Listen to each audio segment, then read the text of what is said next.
जुगारामध्ये द्रौपदीला पणाला लावणारा युधिष्ठिर धर्मराज कसा? आज आपण भारतीय इतिहासातील एक महान आणि गूढ व्यक्तीबद्दल चर्चा करत आहोत. ते म्हणजे धर्मराज युधिष्ठिर. त्यांच्या नावामागे धर्मराज ही पदवी लागते कारण ते आयुष्यभर सत्य, न्याय आणि नीतीचे पालन करणारे होते. मात्र त्यांच्या जीवनातील एक घटना त्यांच्या या संपूर्ण प्रतिमेवर प्रश्नचिन्ह उभी करते. ती म्हणजे द्यूतामध्ये द्रौपदीला पणाला लावणे. हा युधिष्ठिराच्या जीवनातील सर्वात मोठा आणि अविस्मरणीय पतनाचा क्षण होता. मग ज्या व्यक्तीने आपल्या पत्नीला एका खेळात पणाला लावले तो धर्मराज कसा राहू शकतो? याचे उत्तर त्यांच्या संपूर्ण जीवनशैलीत आणि 4 प्रमुख तत्वांमध्ये दडलेले आहे. सर्वात आधी हे मान्य करायला हवे की द्यूतामध्ये द्रौपदीला पणाला लावणे अधर्म होता. युधिष्ठिराला जुगार खेळण्याचे व्यसन होते. कौरवांनी याच व्यसनाचा फायदा घेतला.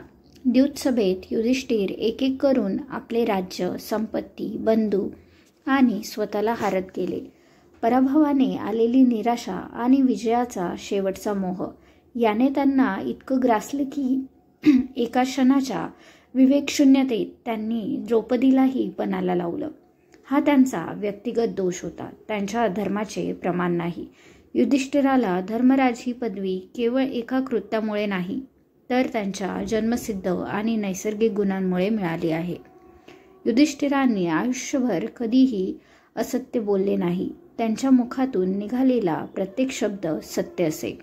महाभारताच्या युद्धात जेव्हा अश्वत्थामा हतो नरोवा कुंजरोवा हे अर्धसत्य बोलून गुरु द्रोणाचार्यांना विचलित करण्याचे काम युधिष्ठिरांनी केले, तेव्हाही ते केवळ देवांच्या विनंतीवरून आणि मोठ्या संकटातून मार्ग काढण्यासाठी बोलले होते.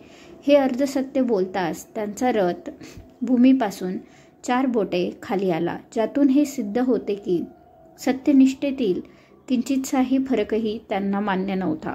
अजातशत्रू युधिष्ठिर शांत, स्थिर आणि निरहंकारी स्वभावाचे होते. ते कोणाशीही वैर ठेवत नसत, म्हणून त्यांना अजातशत्रू म्हटले जाई. युधिष्ठिराच्या धर्मनिष्ठेचा सर्वात मोठा पुरावा म्हणजे यक्षप्रश्न प्रसंग.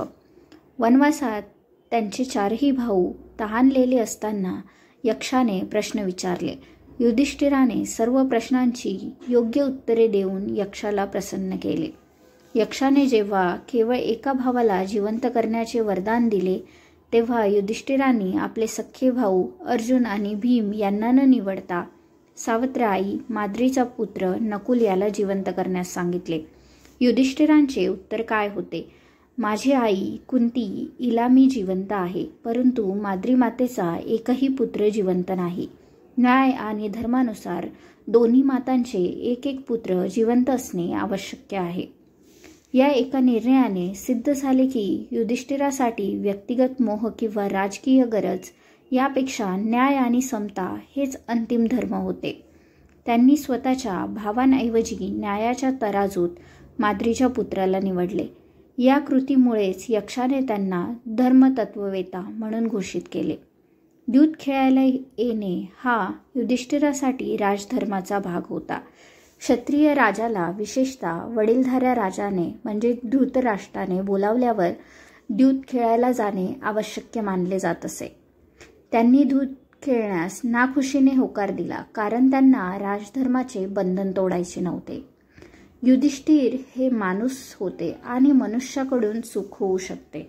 द्रौपदीला पणाला लावणे ही त्यांची अत्यंत गंभीर चूक होती, पण ती त्यांच्या धर्मनिष्ठ जीवनातील एक अपवादात्मक घटना होती.